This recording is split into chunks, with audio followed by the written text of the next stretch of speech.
Benvenuti a Non sono solo strade, il podcast che racconta la storia delle persone i cui nomi sono incisi sulle targhe agli incroci delle strade. La puntata di oggi è dedicata ad una via, anzi ad un corso, il cui nome non è di una persona ma di una città. La lunga strada, che oggi chiamiamo Corso Buenos Aires, in origine era denominato Corso Loreto o Stradone di Loreto, poiché nelle sue vicinanze sorgeva una chiesa dedicata a Santa Maria Loreto, voluta da San Carlo Borromeo e costruita agli inizi del 1600. Era molto diverso rispetto a quello che vediamo oggi. Era infatti fiancheggiato da una fila di pioppi su entrambi i lati per tutta la sua estensione e conduceva verso Monza, Lecco e Bergamo. Nel 1906, in occasione dell'Expo, l'esposizione universale, il cui tema era incentrato sui trasporti, il viale fu ufficialmente ribattezzato Corso Buenos Aires.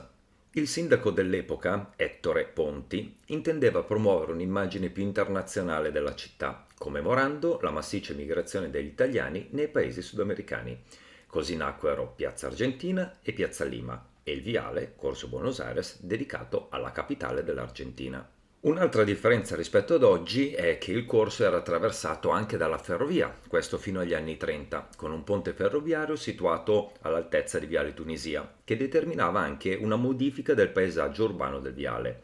Nella sua parte iniziale era alberato con piccole piante che avevano preso il posto dei pioppi, mentre oltre il ponte ferroviario il viale diventava più stretto e privo di alberi. I lavori per la costruzione della metro iniziano nel 1958 con le fermate previste a Porta Venezia, Lima e Loreto. È da questo momento che iniziò il vero sviluppo di Corso Buenos Aires, nonostante fosse sempre stata una delle arterie commerciali più importanti di Milano.